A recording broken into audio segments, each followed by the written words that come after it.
আমি মোহাম্মদ আনোয়ার হোসেন সুমন, বাংলাদেশের communist party সিপিবির Sylhet ১ আসনের প্রার্থী হিসেবে কাস্তে প্রতীক নিয়ে নির্বাচন করতে যাচ্ছি। কিন্তু দুর্ভাগ্যজনকভাবে নির্বাচন প্রচারণার ক্ষেত্রে সমান সুযোগ সুবিধা ও সুষ্ঠু পরিবেশ, লেভেল প্লেইং ফিল্ড না থাকায় আপনাদের সামনে সার্বিক পরিস্থিতি উপস্থাপনা করছি।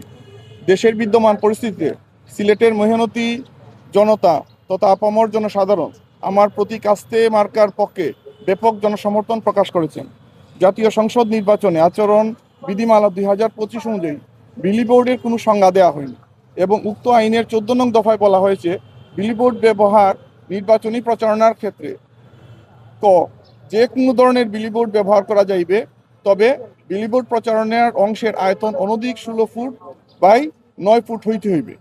এক্ষেত্রে বিলিবোর্ডের স্ট্রাকচার, পচনশীল দ্রব্য ও কালার ব্যবহারের ক্ষেত্রে কোনো বিধিনিষেধ আরোপ করা হয়নি। 2 জন প্রার্থীর রঙিন পোস্টার লাগানো রয়েছে, যা আচরণবিধির চরম লঙ্ঘন। গ সিলেট শহরের বৈদ্যুতিক খুঁটিতে ও গাছে প্রায় 4-5 হাজার ফেস্টুন লাগানো রয়েছে, যা আচরণবিধির লঙ্ঘন। একটি রাজনৈতিক দলের নির্বাচনী জনসভা শেষ হওয়ার পরও প্রার্থীর ছবি, নাম এবং দলের নাম সংযুক্ত প্রায় 2-3 হাজার অপচনশীল দ্রব্যের তৈরি রঙিন ব্যানার ও বিলবোর্ড লাগানো রয়েছে, যার ফলে ওই প্রার্থী ও দল প্রচারণায় সুবিধা পাচ্ছেন এবং অন্য আরেকটি দলের প্রার্থী একই তৎপরতায় লিপ্ত রয়েছে।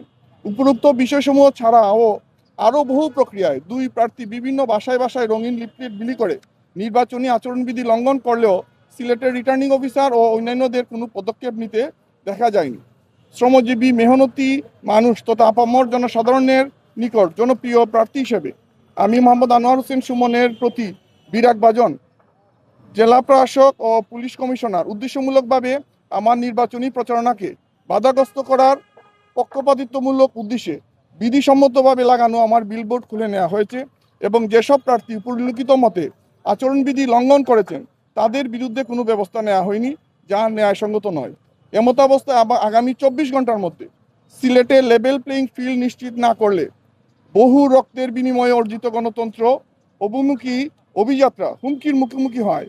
গণতন্ত্র প্রতিষ্ঠার দাবিতে এবং নির্বাচনকে পক্ষপাতদুষ্ট করার প্রতিবাদে আমরণ অনুসরণে যেতে বাধ্য হব। উল্লেখ্য যে সিলেটের জেলা প্রশাসক ও প্রশাসনের অন্যান্য গুরুত্বপূর্ণ ব্যক্তিগণ নির্বাচনে হা ভোটের পক্ষে ক্যাম্পেইন করে ইতিমধ্যে নিজেদের নিরপেক্ষতা ক্ষুণ্ণ করেছেন।